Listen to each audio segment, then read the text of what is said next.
Guruve Gaurachandraya Radhikaya Tadale Krishnaya Krishna Bhaktaya Tada Bhaktaya Namo Namaha Vancha Kalpa Turvyascha Kripa Sindhuveva Cha Patitanam Pavanebhyo Vaishnavebhyo Namo Namaha Jaya Shri Krishna Chaitanya Prabhu Nityananda Shri Advaita Gadadhara Shivasari Gaura Bhaktavinda Hare Krishna, Krishna Krishna, Hare Hare, Hare Rama, Rama Rama, Hare Hare. Madhanavat Pranam devotees. Before I begin, I want to mention two things. One is that I'm just getting over a cold and just returning from travel. The second is I have not put up my microphone because it needed to be charged. And I wanted to go ahead and get this response video done, as I have a lot of services to do.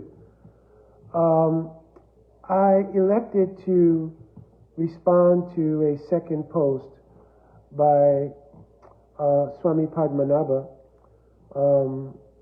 And the first post I did respond to half value of a woman in writing, and by several comments in the thread. In that form I wrote. But I thought, because I wanted to take a closer look at the issue itself and go through point by point, his posting of an article actually written by another devotee and translated from German language, which was the title of the post that you see, Can a Saint Be Wrong? It was the same author of the previous article, Half Value Woman. Swami Padmanabha, and I'll go through and read directly, has posted the articles after their translation as part of a, I guess, to stimulate dialogue or to perhaps garner some insights, I would hope, because dialogue should normally be done, to garner insight and to genuinely try to come to conclusions which align with Guru, Sadhu, and Sastra. But here perhaps is where the issue lies. The degree of faith that we place in Guru, Sadhu, and Sastra is the very point of question to some degree in both articles and in the proposition made by Swami Padmanabha. Though Maharaj takes a back seat to the prominence of the author of the two articles, Krishna Chandra Prabhu, it is not really, I don't think, possible to divorce your own inner expression, your own inner sensibilities from what it is that you put in your public space, and especially when you put it in a public space that is an outreach to many people. So I wanted to go through and just by going through the article, comment my reflections on the article and see what possible contribution I could make on behalf of Guru, Sadhu, and Sastra to the discussion. So again, I don't want to prolong the video here so long, but at the same time, I want to try to be thorough. So Swami Padmanabha begins by saying, this post is a continuation of a dialogue sparked by the last article. I think I've already dealt with that. The last article was Half Value Woman. Then he says, today I'd like to share another piece that was recently sent to me by the same author, Krishna Chandra Prabhu. And then I will not do it here, but he introduces Krishna Chandra Prabhu and Krishna Chandra Prabhu's ashram in Switzerland. Then he says, before presenting the article itself, that he himself, Swami Padmanabha, wants to offer a few words of context. As you'll see reflected in the article, this offering is not an attack nor a sensationalist provocation, but a sincere attempt to nourish our faith, not by ignoring or denying difficult material, but by engaging in it with honesty, nuance, and care. I'm going to point out something that frequently happens in any dialogue, and part of it, I must admit, was taken from my prior profession. I had gone to many schools doing my career as an investigator, and part of that is understanding the use of phraseology in creating what is called a perpetrator's victim shield. This is how it was explained in that class. So a perpetrator means, obviously we're not applying that idea here to Swami Padmanabha or to Krishna Chandra Prabhu, because we're not accusing them of perpetrating anything. We're just following their course of thought and replying to it. But the investigatory process involves studying how people phrase things in order to understand the psychology with which they are presenting their arguments of innocence. So it is called perpetrator's victim shielding. And what that is essentially is when a person is being accused of a crime, then one way to deflect the act itself is to first posture themselves as a victim, which either gives rationale or gives defense to whatever act was committed by establishing themselves as a victim. So you'll see that I'm only using that ideal, which was taken from my previous career. I'm using that ideal by what was shown to me in those courses about examining language and the use of language. One part of the use of language that came up in that course was called a trilogy of good and bad. So a trilogy of good and bad, I'm saying these things out front so I don't have to repeat them in the course of analyzing the article. So the trilogy of good and bad is when a statement is made that either sets up through a trilogy of words something that should be held as good in relation to the perpetrator, right? Or something that's bad in relation to the circumstance they're being accused of. So in other words, the party that's accusing them, or the true victim per se, things may be set up to point out what may be wrong with them, and at the same time, a trilogy of words may be used to establish the innocence of the perpetrator in his posture, in the psychological posture of being a victim. So I know that's a little complicated, but bear with me. So I'm going to, again, look at this phrase here. Let me catch up to it again. You'll see reflected in the article, in the article. This offering is not an attack nor sensationalist provocation, but a sincere attempt to nourish our faith, not by ignoring or denying difficult material, but by engaging in, here's the three things: honesty, nuance, and care. So in this trilogy, Maharaj wants to establish that from his perspective, what's being discussed in their view is honesty, nuance, and care. Right? So that's the first trilogy of affirming the good in relation to their particular presentation. Many of us are aware of these kinds of statements.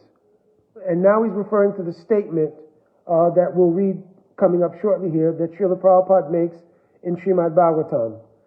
Many of us are aware of these kind of statements.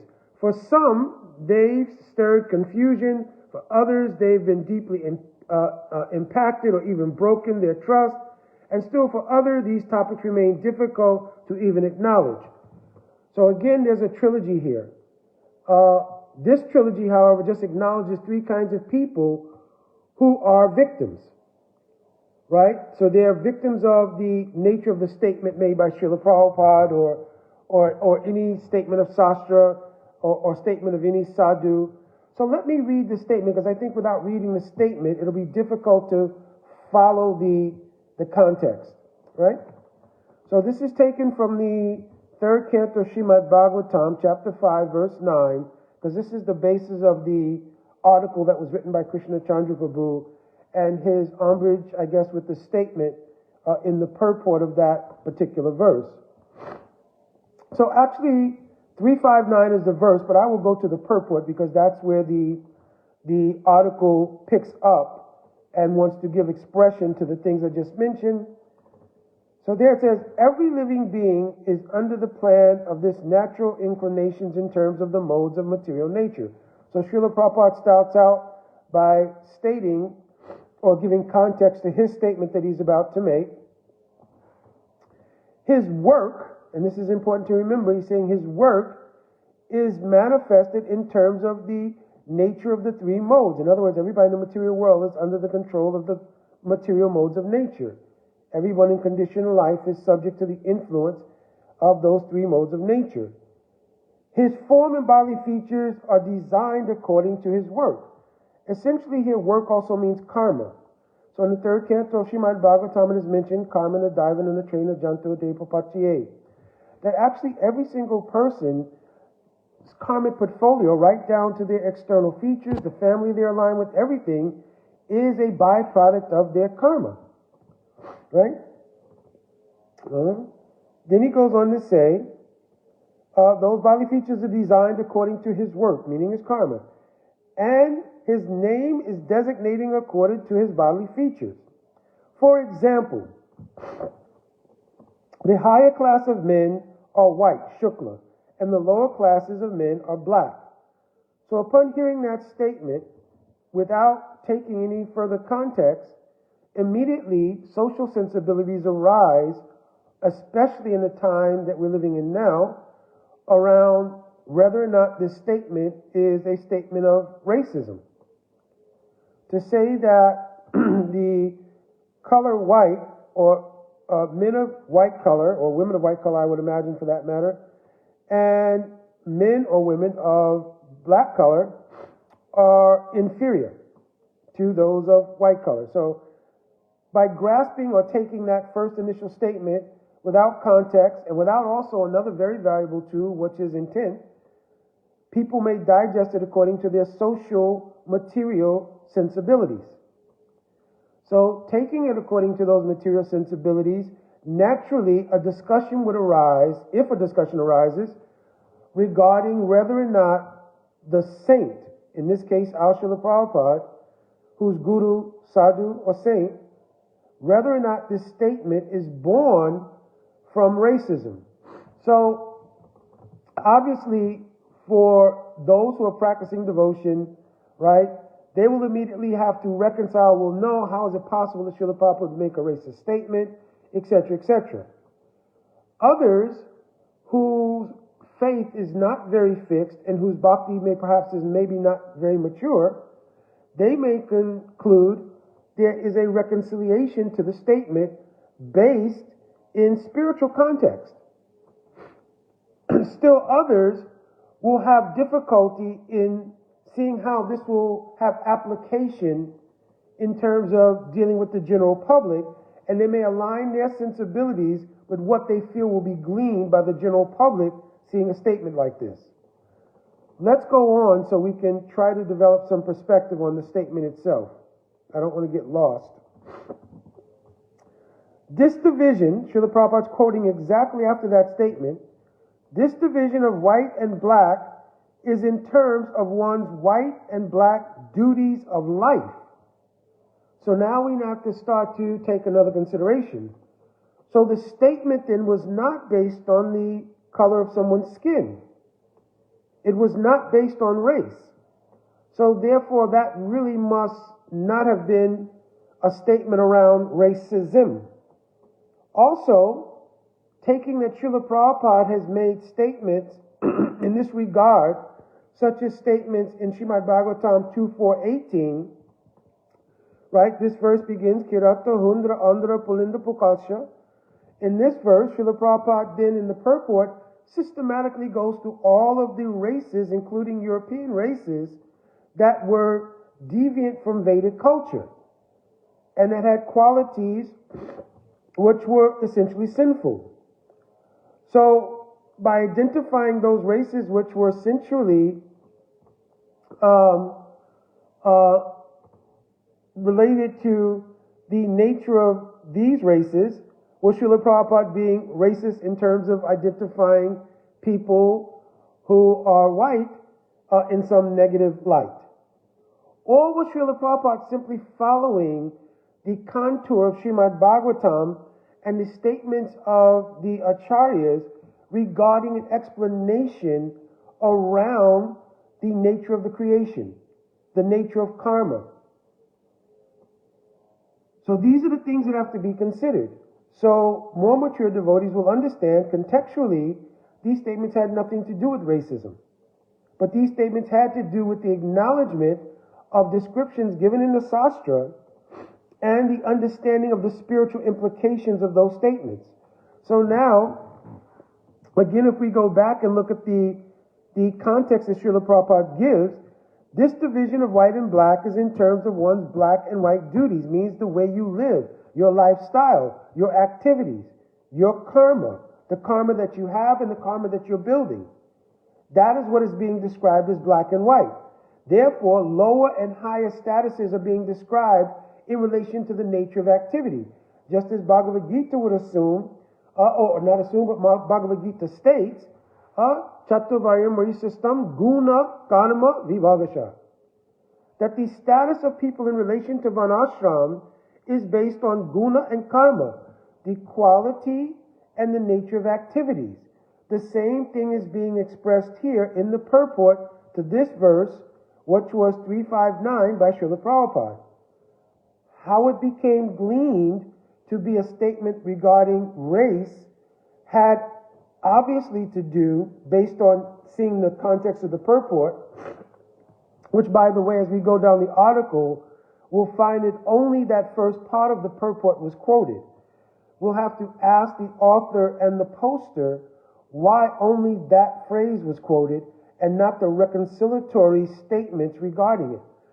That being said, let's continue on with the article and kind of begin to see more things.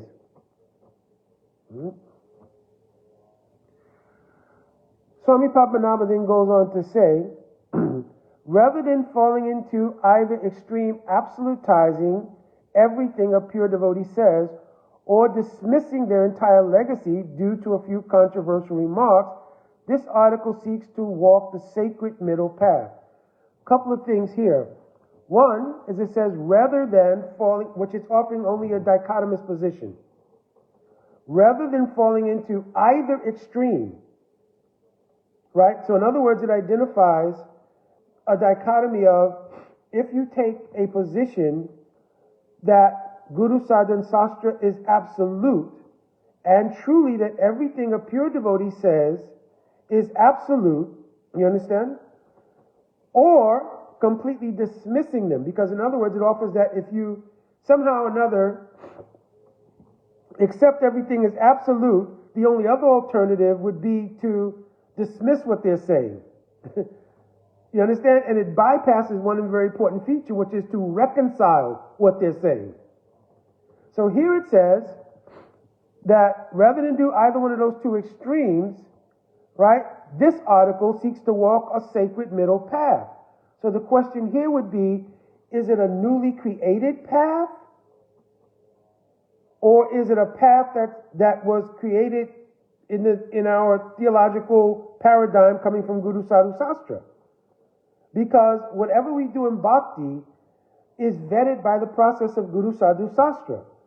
So if we're talking about walking and then by adding the adjective that this path is sacred, what makes it sacred? What makes things sacred for us is Guru Sadhu Sastra. I may have many personal reflections and personal opinions. What will make them sacred or not is their alignment with the ultimate position of sacredness, which is the goal of our practice of bhakti, which is Krishna praying. How it is related to that and how it aligns with the vetting process that assures it's related to that, which is Guru Sadhu Sastra, will determine its sacredness.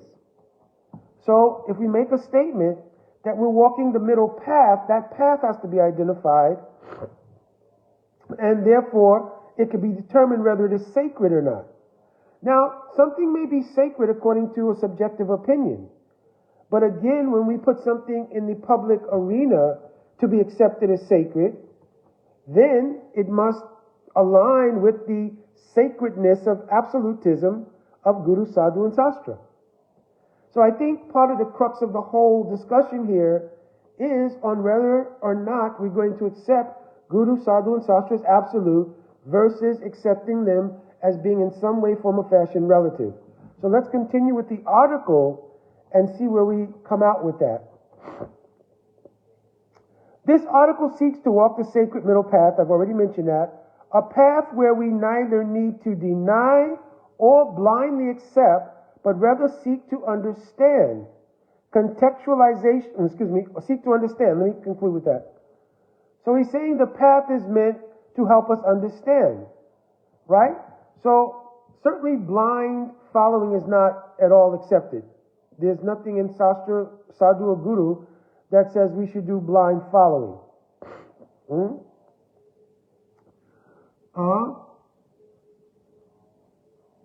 So if this word understand means reconciliation, then it's good. If it means to understand based on something other than reconciling how the statement is absolute, how the statement is true, then that's another thing. Contextualization as an act of both love and integrity. Again, this is why I brought up the points I brought up in the beginning about the classes that I took on how you couch language. To suggest contextualization as an act of both love and integrity starts to put a framework around a presentation that goes beyond the facts of the presentation and starts to give a sort of axiomatic quality to them that may not be there for everyone. You understand? So it's not that axiomatically and automatically and in an absolute sense, what's being proposed, the idea of contextualization according to what he's saying is an act of both love and integrity. It could be and it could not be. Understand? It could be if it aligns truly, again, with Guru, Sadhu, Sastra. But as soon as it steps out of that absolute paradigm, it becomes subjective. So what may be in fact something of integrity and something born of love for one person may not be the same for another. Then he says it becomes a bridge between reverence and reason. Right? Throughout this article, I will also be offering one brief comment of my own, marked in square brackets. So now he's just giving the format under which the article is being presented and pointing out where he's making his own statements. Right? So let me see if I need to see anything in there. So in the last part of that paragraph, he says, let me see. Okay, let me go to this point here. Ultimately, this piece is not about Srila Prabhupada per se, nor about race, but about something much broader and more essential. All right, let's see what we're saying here. How do we respond to any statement from Scripture or from saintly persons that appears to challenge our consciousness, our reason, our heart? The trilogy again. Remember that trilogy I brought up in the beginning? Our reason, our consciousness, our reason, our heart.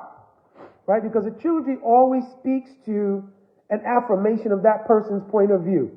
Right?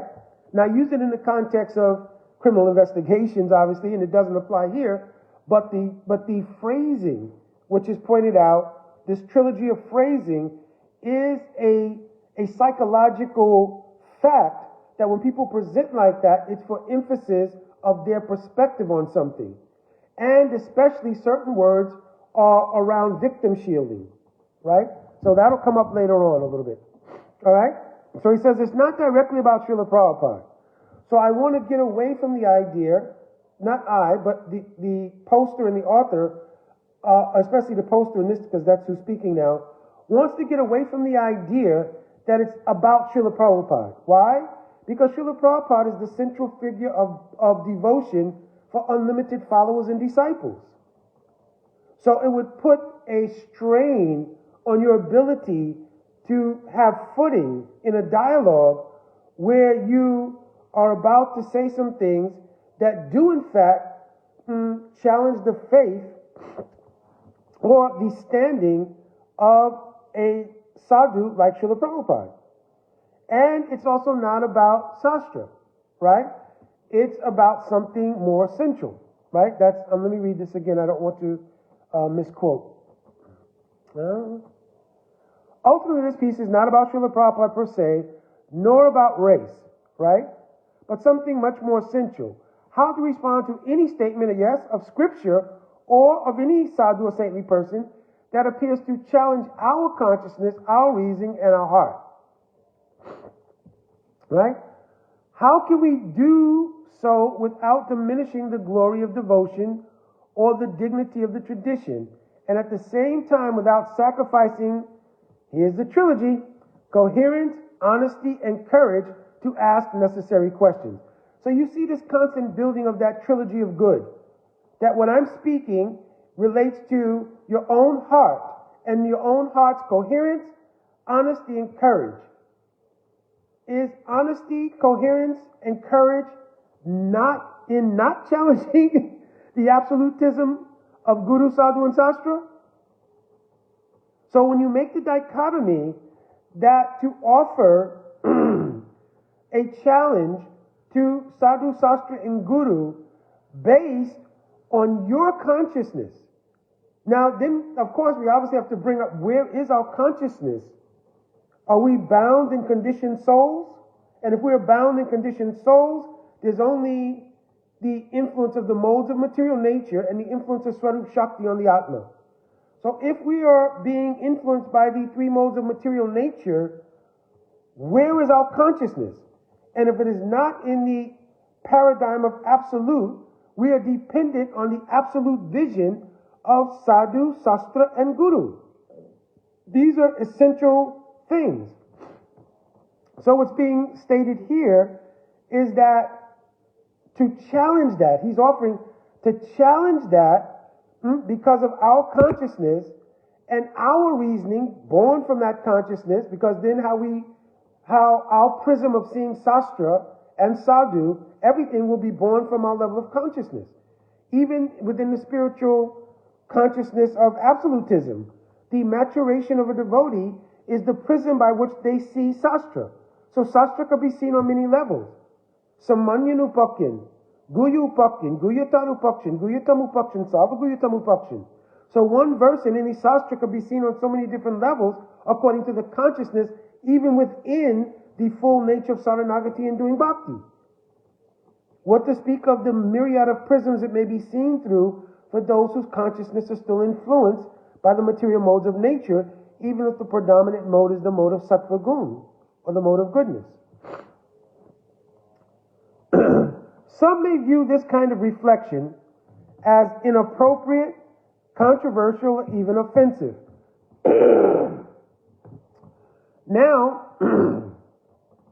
he establishes some.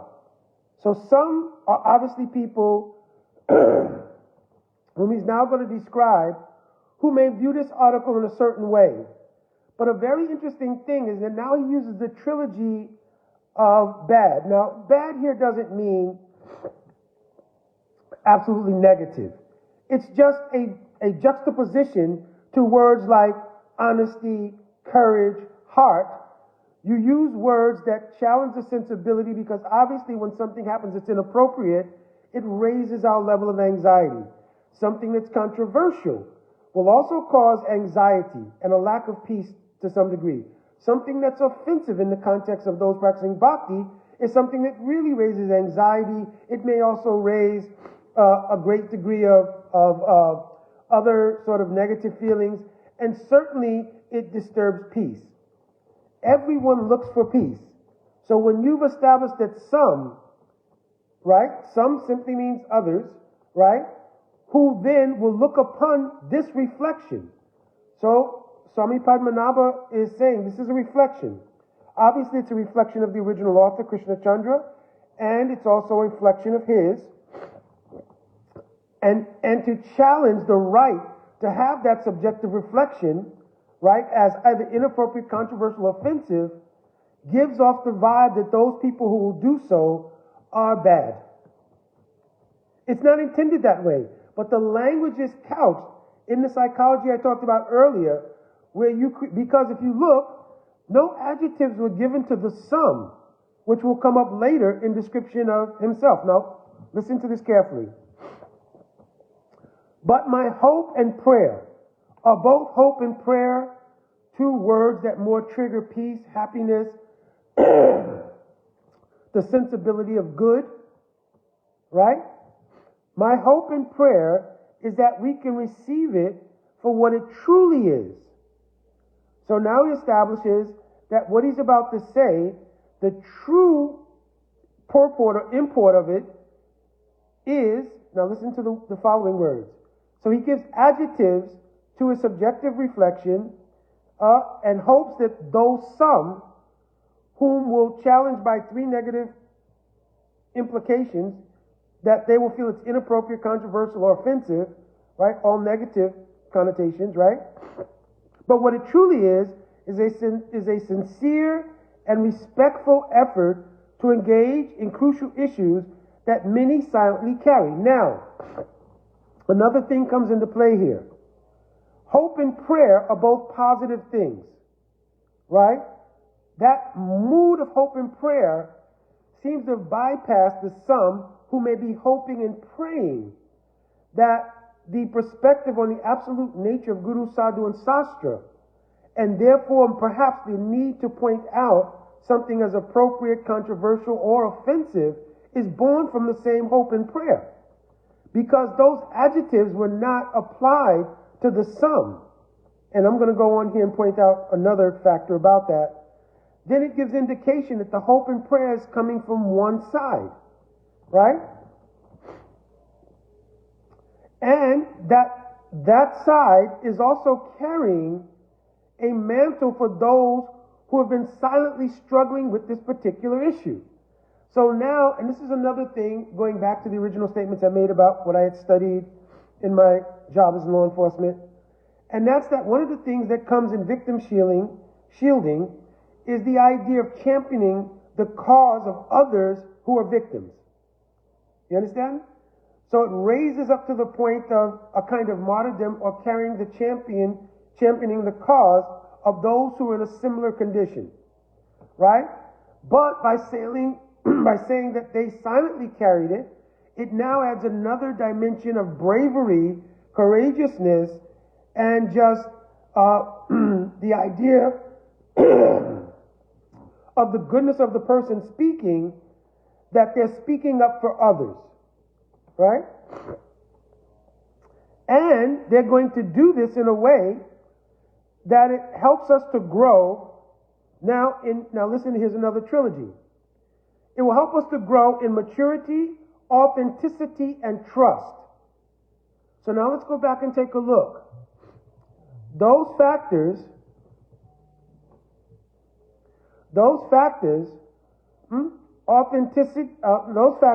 growth in maturity, authenticity, and trust. Is that not in the some who may challenge the appropriateness, the controversial nature, or maybe the possible implication of offense in what it is you're presenting?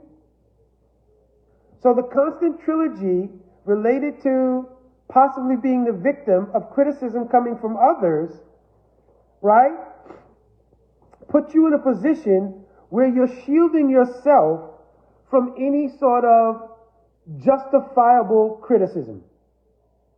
You understand? That's what it kind of does. It shields you because you're constantly covering yourself with words of peaceful content. You understand? So when a person reads it, they're sort of, without really fully filtering it and going through all these dynamics, right? Like I mentioned, I had to learn this in a class, right? You kind of psychologically bring people into the fold of what it is you're saying, while at the same time giving them already the view that some who you've not given adjectives like courageous, thoughtful, respectful, mature, authentic, trustworthy, you've not given those adjectives to the some.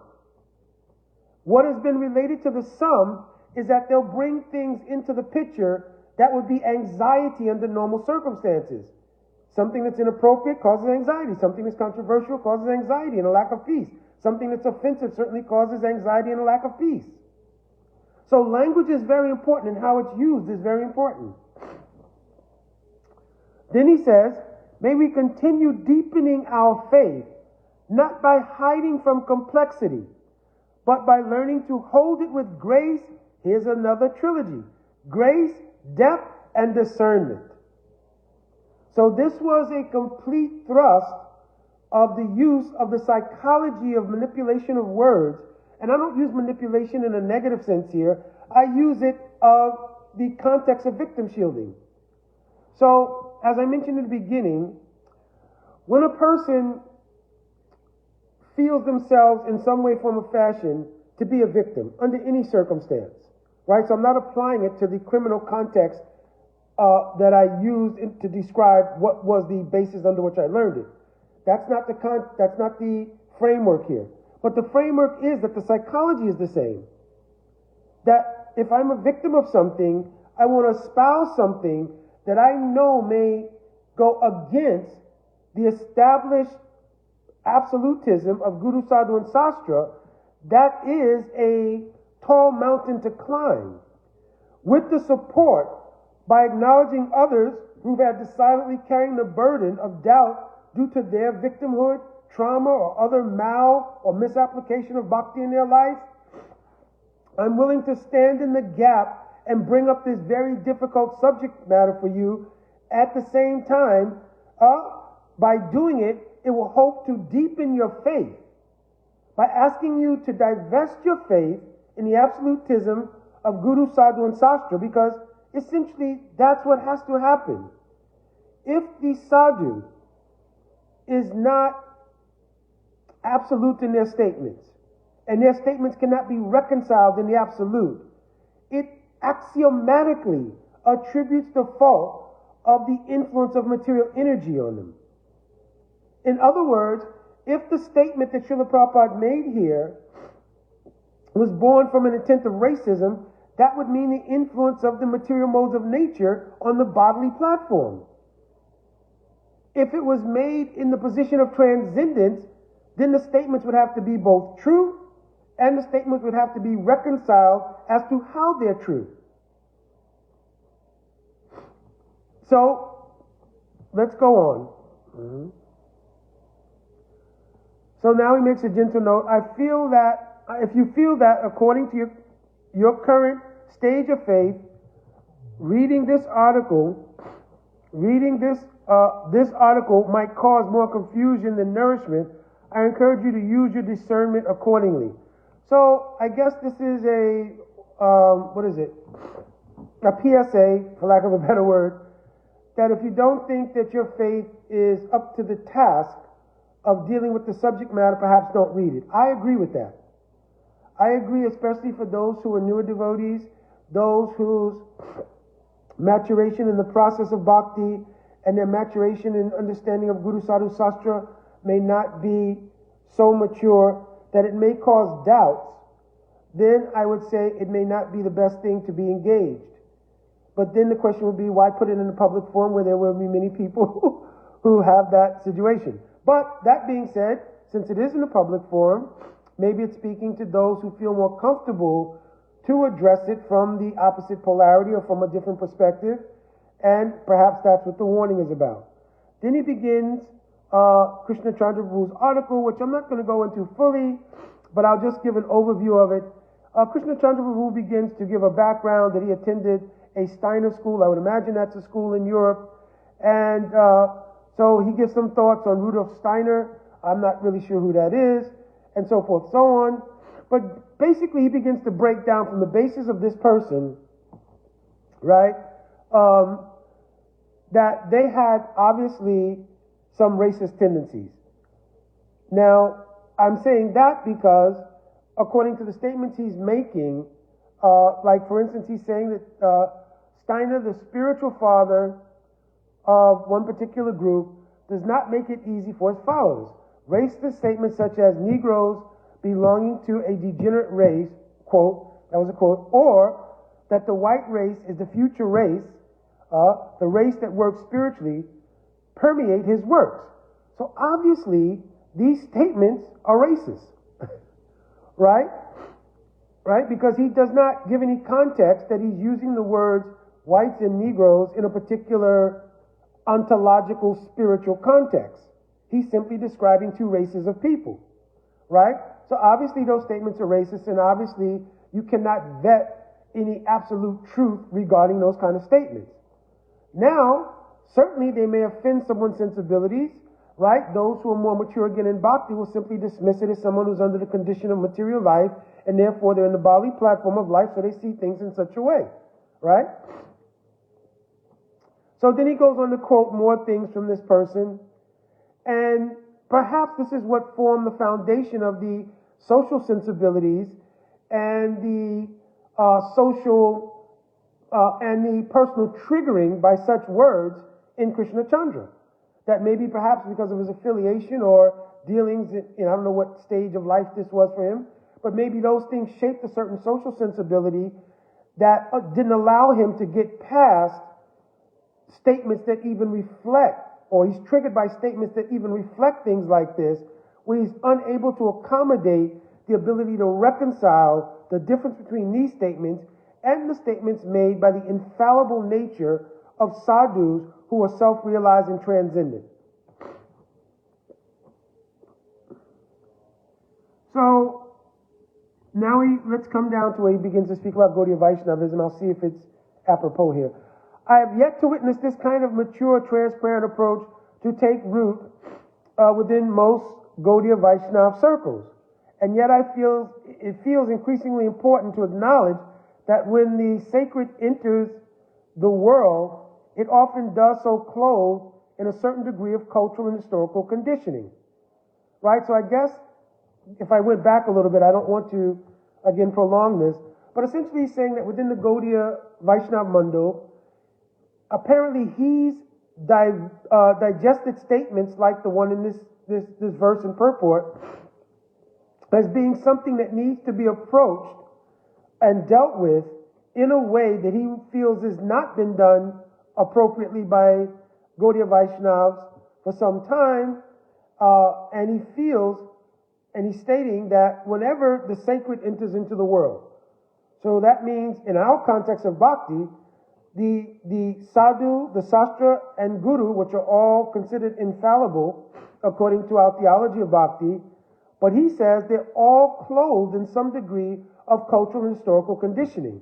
So now the first question that arises, if you hear a statement like that, is, what's the basis of that statement, and how do we vet that it's a statement of truth? Because right now it's a personal opinion, and everybody has them. So in order for us to operate in a continual dialogue, we have to weigh the statements as to their validity to come to a platform of dialogue. You understand? In other words, let me try to give an example. If a person wants to give an argument regarding quantum physics, they have to be in an arena of mutual understanding of quantum physics. They have to agree that the nature of the discussion is, and the words that are going to be used in that discussion, and the vetting process in that discussion is all mutually agreed upon. Can we mutually agree that the personal opinion of Krishna Chandra Prabhu, I'm not disavowing that personal opinion or subjective perspective, I'm only saying, is that something that we can, as practitioners of bhakti, in pursuit of the Gaudiya ideal, can we all put our unconditional faith in his statement that whatever descends from the sacred, meaning the absolute plane, into this world, into the mundane plane, which would include Gaur Leela, Chaitanya Mahaprabhu, all the writings of our Goswami, everything related to the ideal absolute spiritual paradigm, when it enters into this world, it's often does so with a certain degree of cultural and historical conditioning. Who is it that's conditioned? Is it the original authors of the Sastra like Vyasadeva in Srimad Bhagavatam? Krishnadas Kaviraj Goswami in Chaitanya Charitamrita? The Lord himself, for instance, in statements he's making in Srimad Bhagavatam? Is it the pure Vaishnavas coming in Parampara? Who has a certain degree of conditioning? Because then it would indicate that there is a possibility to be infallible and fallible at the same time. Bhagavad Gita makes a statement, Doi mo purusho loke kshara akshara evacha. There are two categories of the fallible and the infallible. We accept those who have come under the complete control of Swarup Shakti to be infallible, because they are not expressive of their self positions anymore. They're expressive of their eternal reality in relation to Krishna, and they're also expressive of those things in relation to Krishna on Krishna's behalf. So there's not the same conditioning that exists in conditioned souls who still remain with some personal sensibility or personal interest, self-interest. Remember the second verse of Srimad Bhagavatam mentions, Paramo nimatsaranam satam. So the word nimatsarya means, sometimes it's translated as envy. And there's little translations, matsarya means a bigger fish eating a smaller fish. But some acharyas have mentioned the word matsarya means the position in which a person looks at their self-interest over the interest of others. Now that may not be simply gross, everything is about me above everyone else. But it could be that self-interest means that even when it comes to the absolute paradigm, my self-interest in my material sensibilities should still have sway of equal measure with those things which are coming from the absolute. Just like if we go back to the statement of Swami Padmanabha, that if his personal sensibilities were challenged by this, then, he's suggesting a course of action based on that, right? So let's go on here. It's kind of hard because I'm trying to follow a thread here and give a personal commentary here. And the statement that also Krishna Chandra makes, I have yet to witness this kind of mature and transparent approach. So it suggests again that those who have accepted the absolute nature of Guru Sadhu Sastra somehow or another lack maturity or transparency in their approach to looking at Sastra in a critical way. That somehow or another their absolute all-out surrender to the fact that this is infallible is somehow perhaps a posture of immaturity and a lack of transparency. Right? The Saragrahi means essence.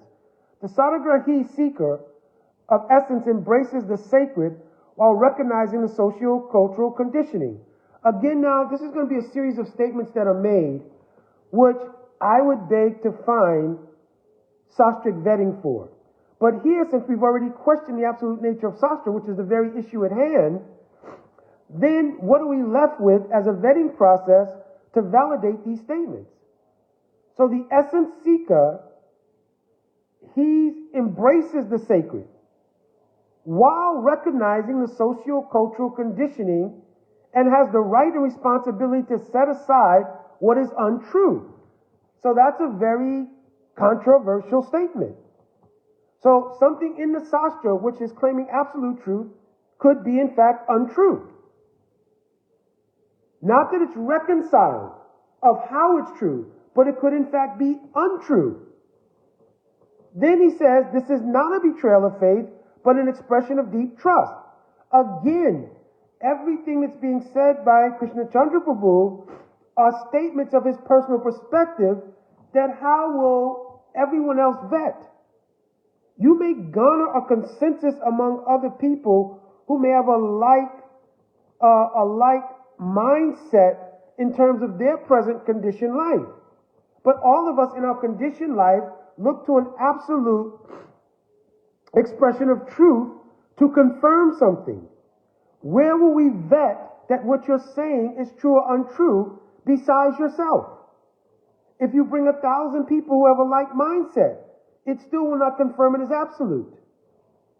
So what basis, what metric will we use to make the statements that's being presented? We're interested in the absolute truth. Right? Srimad Bhagavatam is stating, Satyam Parama Dhimahi. The meditation in bhakti is on the absolute truth. And therefore it's stating here, there is no illusion present.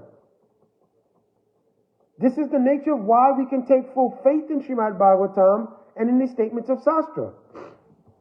One of the statements of Shastra is that the Guru, Sri Guru, is actually not like an ordinary man. Right? That Guru or Sadhu, right? They're not like ordinary men and should not be considered that way. Right? So, how then do we vet a statement that would say it is possible that they are simultaneously absolute, but could be wrong about something, or something they say could be untrue? My statement is very clear. Charyamam viganiyam navamagita karichit. At no time, karichit means no time, will we consider that they're of the category of ordinary conditioned souls who would be subject to make a mistake. So, again, my question would be, where will we vet the statement of Krishna Chandra Prabhu, and if it is something that is resonant with the heart of Swami Padmanabha, we're asking for guidance where to go besides the personal perspective. Where do we go in pursuit of bhakti to vet these statements as to their absolute benefit to deepening our faith? Where do we go to vet that? The statements of Shastra is what vets our faith. Ado Shraddha Tata Sadhu Sangha. The association with Sadhu vets and increases our faith. So I'm looking for that place we'll find, what metric, what place we'll find that vets what you're saying will deepen our faith. That's not an unreasonable request or question.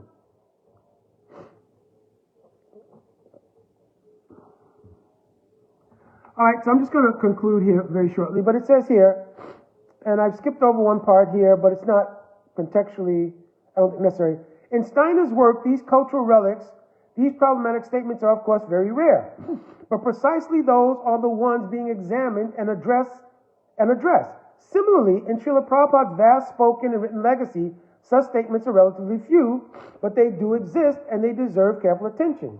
So again, we have to look at two things.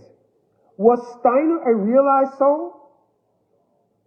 Is Krishna Chandra willing to vet the consciousness of Mr. Steiner?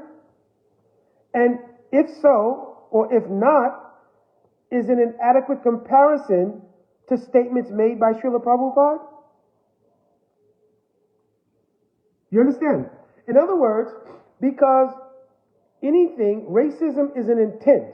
It's not only a statement. It's an intent behind that statement. You understand?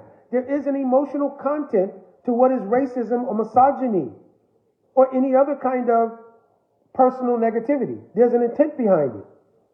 So, if Steiner was not a realized soul, his statements were very well born from material conditioning he had of how he viewed people of African descent, and therefore those statements were either racism in ignorance or racism in maliciousness. Right? They were racist statements either in ignorance or maliciousness. Will you say the same thing about Srila Prabhupada? And if not, are the statements actually racist? Not to mention that the statements themselves were not really reconciled because the full statement was not presented. If you present half a statement, you cannot truly say this is the statement. Srila Prabhupada went on, as we read earlier, to give context to a statement. The reference to black and white referred to the nature of black and white works. That's a clear statement. Now you can try to, again, reconcile how that aligns with the karmic portfolio that people have of a body. Now, I'm going to give an example. We have a view, no matter what your melanation is, whether you're very melanated or not, if you do very negative things, people will call you dark. Is it a fact or not? People say he has a very dark energy. You may be melanated, you may be not. But if you do very negative activities, people say he's a dark person. You understand? And actually, to those who may be enlightened, even their persona will appear dark. Is that a statement that only black people will have qualities like that? Is that what Srila Prabhupada was saying? No, because we have the verse from the second canto as well, where he goes down the list of those races, which are European races, which were embroiled in sinful life. You understand? So, contextually speaking, not only from verse to verse, but the whole overall context of following Srimad Bhagavatam, Srila Prabhupada has attacked material dealings in relation to those who are aspiring for bhakti, who are trapped by those material dealings and by the material energy. Srila Prabhupada has never addressed the material conditioning of the living entity from a malicious intent or ignorant intent. He's always addressed it from the point of view of their material conditioning. He goes on to say, and I don't know, let me see, where's this from now? So he's making another statement of Srila Prabhupada. The blacks were slaves. They were under control, and since you have given them some equal rights, they are disturbing, most disturbing, always creating a fearful situation, uncultured and drunkards. What training they have got. Now, the problem with this is it's taken from a letter or a private conversation, right? Let me see what this is from. But this is probably a transcript from a letter or private conversation, a walk or something. The overall context of what's being said, we have no idea about. We don't know if they were talking about urban plight for black people who've come out of 400 years of slavery. We don't know if that was the context of the discussion. And if anybody will go to any urban area and you'll see what goes on, will you not have a vision that perhaps this was the outgrowth of slavery and is also the outgrowth of the current socially engineered neo-slavery? And for a lot of people who tend to speak of the plight of the African diasporic community, it's very difficult to do unless you're in that community. So you don't really always get a true perspective on how things are existing. But the nature of the sensibilities that a lot of people grow up with is that they want to reach out in the mode of goodness as an aid, but in many cases they're trying to offer aid, either verbally, physically, or in other ways, to things that they don't really understand, because it's not a lived experience for them. You understand? So it may not be that Srila Prabhupada again here was intending anything racist. He was giving an analysis of what happened. If you go to any person in the black community, they will tell you 400 years of slavery certainly produced psychological damage and certainly produced by the socially engineered neo-slavery many things that impact the African American community, the African diasporic community. And Srila Prabhupada was questioning what training they have. You understand? In other words, Srila Prabhupada's purport, and Srila Prabhupada has said this many times, everyone, regardless of race, creed, color, cultural background, etc., will be benefited by the training in bhakti, because it takes a person off the bodily platform and allows a person to realize their real nature and their real potential, their spiritual potential. And then he quotes this verse only partially. Now here's the problem. He then quotes what I quoted earlier, the high classes of humans are white and the lower class of humans are black. Why did he not put the rest of that statement? So it may speak to a certain degree of absorption in his personal sensibilities. I can attribute whether it's both to Padmanabha, Swami Padmanabha and Krishna Chandra, because the article is written by Krishna Chandra, and Swami Padmanabha has declared in a previous post, he does not align with every single thing that's being spoken by Krishna Chandra. But then he'll have to, again, bring up his own personal posture on these kind of things. Why would you not include the rest of the verse, which gives context? And in this way, he goes on to point out many other statements that Srila Prabhupada has mentioned. You understand? So in this way, we're back to the main point. Is it a fact that a saint can be wrong? And if you're speaking of a realized soul, then we have to go on the process of Guru, Sadhu, and Sastra. And if you don't accept anything as infallible in this world, what is the basis under which you will obtain bhakti? Because bhakti is obtained by sadhu sangha. But if the sadhu is inherently also has some conditioning of fault, how will you obtain the absolute paradigm? How will I accept this statement that I sing every morning, Sakshat Harittvena Samasta Shastriya? That Guru, according to all Shastra, is Sakshat Haritva. That he's the embodiment of the agency of Bhagavan in this world. Okay, then maybe I have to accept Bhagavan also may have some conditionings when he comes to perform his Leela.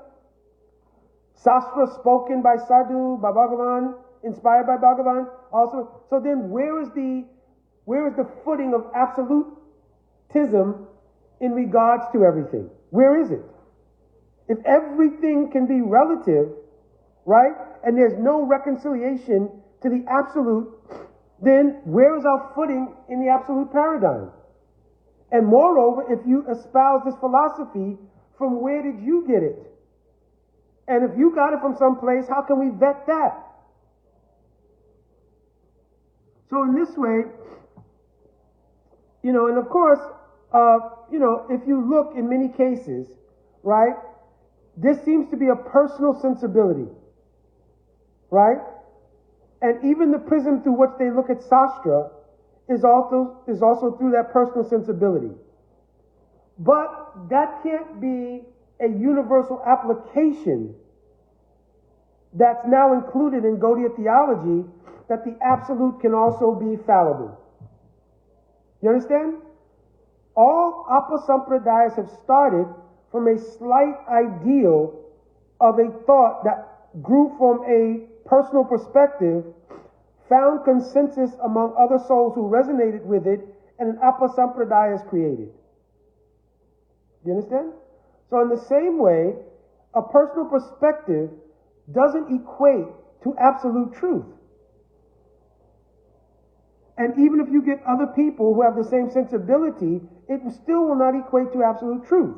And until and unless you develop a metric with which you can surrender to, which is absolute, you can never really approach the absolute realm. If you don't accept something and surrender to something absolute, how can you approach the absolute realm? I think I will end here. I think because this just goes on to describe more things. I'm looking through it to see if there's anything else really that I've not addressed in some way, form, or fashion that would stand out. No, I did not see anything. So I'll go on. Somebody else has already commented also on the picture. I don't know whom the devotee in the picture is. There's a question of whether or not it is a genuine picture of a devotee, but also the intent of even your visual presentations. What's the backdrop of that? Was it just inadvertent? Was it, just, well, let me make a picture for the post? But there are subtle insinuations in the picture, right? And perhaps, again, if you're not in the African diasporic community, you can't understand what kind of implications may be in that picture. Plus, if it is an AI-generated picture, there's a certain degree of insincerity presented here in the fact that if this was not a devotee who was genuinely a disciple or present at the time of Srila Prabhupada, and so many different questions arise. And the questions are not necessarily about the picture as simply a picture of Srila Prabhupada with a devotee of color. It's about the intention based on the article of the imagery that's given. So I think I will end here, and I'll leave that as food for thought and food for digestion. Jai Vancha Kalpaturvisha Kripa Sindhavaivacha Patitanam Pavanebhyo Vaishnavebhyo Namo Namaha. Jai Radhe Radhe. So, one PS here is I know it was a lot because, first of all, I'm trying to go through the article. Secondly, I tried to establish the psychological chain of thought based on training that I had had in that field in the course of my career. But it's very, very apropos because those things are factual. They're evidence-based things that factually people do in the psychology of victimhood, especially. Right? So, but again, the part about being a perpetrator, because it's used as a perpetrator who takes shelter of victim status, right? Because they want to create innocence by being in the position of a victim, right? To somehow minimize or to negate what they've perpetrated on somebody else who's a victim. You understand? So, of course, that part is not necessarily applicable here, but the psychology of how to couch yourself in the victim status by using the trilogies of good and bad, etc., are important psychological factors that do come out in these presentations. All right, again, Jai Dandavat Pranam to all devotees. Jai Radhe Radhe.